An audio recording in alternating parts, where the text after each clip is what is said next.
ତିତିପକ ଗ୍ରାମରେ ବଟ ମହାବୀରଙ୍କ ନୂତନ ମନ୍ଦିର ପ୍ରତିଷ୍ଠା ଉତ୍ସବ ଅନୁଷ୍ଠିତ ହୋଇଯାଇଛି। ପୁରୀ ଜିଲ୍ଲା କୃଷ୍ଣପ୍ରସାଦ ବ୍ଲକ ଅନ୍ତର୍ଗତ ତିତିପକ ଗ୍ରାମରେ ଶ୍ରୀ ବଟ ମହାବୀରଙ୍କ ନୂତନ ମନ୍ଦିର ଓ ନୂତନ ବିଗ୍ରହ ପ୍ରତିଷ୍ଠା ଉତ୍ସବ ବେଶ ଧୁମଧାମରେ ପାଳନ କରାଯାଇଛି।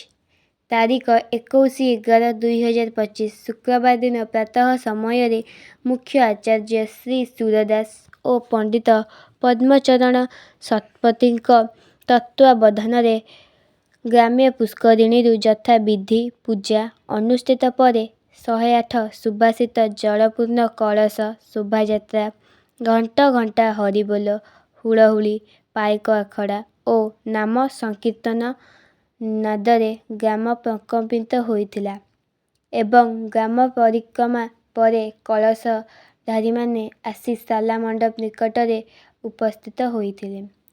ତତ୍ପରେ ଅଙ୍କୁରାର୍ପଣ ଓ ମଣ୍ଡଳ ସ୍ଥାପନ କରାଯାଇ ପୂଜା ଆରମ୍ଭ କରାଯାଇଥିଲା।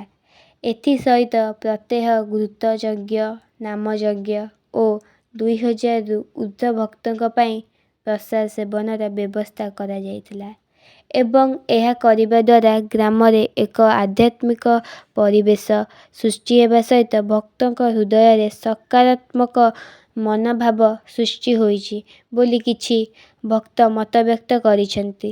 ଏଥିସହିତ ସ୍ୱତନ୍ତ୍ର ବୀରମାଟି ତିତିପ ଗ୍ରାମ୍ୟ କମିଟି ପକ୍ଷରୁ ସମର କଳା ସଂସ୍କୃତି ପାଇକ ଆଖଡ଼ା ପରିବେଷଣ କରାଯାଇଥିଲା।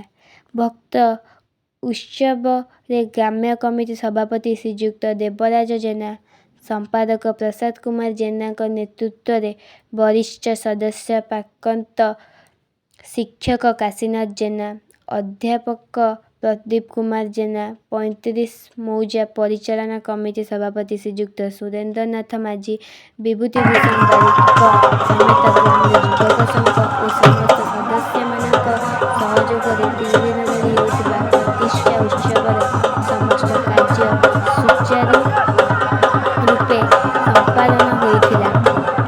କୃଷ୍ଣପ୍ରସାଦରୁ Manoj Kumar Barik report, MKB news.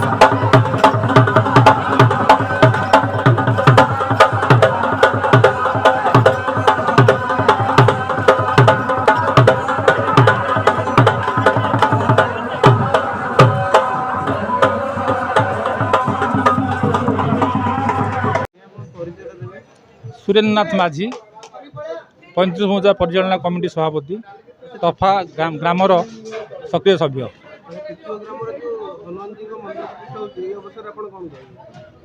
एठी तितिप ग्रामवासी द्वारा गत 21 तारीख ठारू आज पूर्णाहुति दिवस 23 तारीख पर्यंत महा आडम्बर सह पालन करा जाउछि। तांकर नाम भी बट महावीर नाम करा जाइछि एवं तत्सहित आम अंचलर जनसाधारण 96 मौजार समस्त भद्र व्यक्ति आबाल वृद्ध वनिता को आम निमंत्रण रखीचु ये प्रसाद सेवन पाई तथा बरण्य विशिष्ट ब्राह्मण मानक आनी प्रतिष्ठा काम सहयोग करुँच। तत्सहित नाम संकीर्तन 24 प्रहर इठी 7 मेल संकीर्तन आसी संकीर्तन परिवेषण करुँच। तितिप सानसाही चढ़ैया फुलबारी सक्रिय भाव में अंशग्रहण करके आमको सहयोग करुँच। प्राय कार्य आज पूर्णांग अवस्था पहुँची।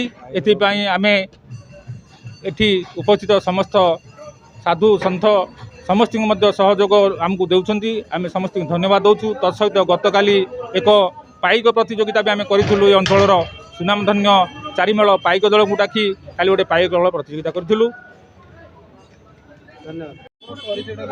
प्रभाती प्रधान एक्स जिला परिषद। अच्छा आपण अतिथि हिसाब रे एठी आछन द्वितीय ग्राम मंडल प्रतिष्ठा करूचे केमति लागुछ ए बतर आपण कोन कहिबे? बहुत बढ़िया लगुची कारण मु सब तांकर फंक्शन को आसे कारण ई गाँव रे होची सब फंक्शन बढ़िया करती। एटा भी मते बहुत भल लागला। जा हो सब माँ भौणी समस्त आम एकाठी होती एठी आउ बहुत बढ़िया आयोजन करछंती। मु श्री देवराज जेना तितिप कौर सभापति अच्छी बर्तमान। मंदिर प्रतिष्ठा यह एक जुगान्तकारी पदक्षेप कहले अत्युक्ति हेनी। आम गाँव ପାଇକ ସଂଘ ବହୁ ଦିନରୁ ତାଙ୍କୁ ଗଛ ମୂଳେ ରଖି ବଟ ମୂଳେ ରଖି ପଥର ଉପରେ ପୂଜା କରୁଥିଲେ। ତେଣୁ ଗ୍ରାମବାସୀ ତା ଉପରେ ଗୋଟେ ନିଷ୍ପତ୍ତି ନେଲେ ଏ ବଟମୂଳେ ଥାଇ ହନୁମାନ ଯେଉଁ ପ୍ରକାର ଅବ୍ୟବସ୍ଥା ଭିତରେ ରହୁଛନ୍ତି ତାକୁ କେମିତି ସୁଧାରି ପାରିବା। ତେଣୁ ସାମୂହିକ ଲୋକ ଆବାଳ ବୃଦ୍ଧ ବନିତା ସମସ୍ତଙ୍କର ବହୁ ଇଚ୍ଛା ହେଲା ଗୋଟେ ମନ୍ଦିର ପ୍ରତିଷ୍ଠା କରି ଆଉ ସେଥିରେ ଠାକୁରଙ୍କୁ ରଖିବା। ତେଣୁ ସେହି ଉଦ୍ଦେଶ୍ୟରେ ବର୍ତ୍ତମାନ ଏବେ ମନ୍ଦିର ତୋଳା ହେଇ ଏଡ଼େ ବଡ଼ କାର୍ଯ୍ୟ କରାଯାଇଛି, ଯେଉଁଥିରେ 24 ପ୍ରହର ନାମ ଯଜ୍ଞ, ଅନ୍ନ ଯଜ୍ଞ, ଘୃତ ଯଜ୍ଞ ସବୁ ପ୍ରକାର ଆୟୋଜନ କରାଯାଇ ଲୋକଙ୍କ ମୁଖରେ ପ୍ରଚାରିତ ହେଉଛି।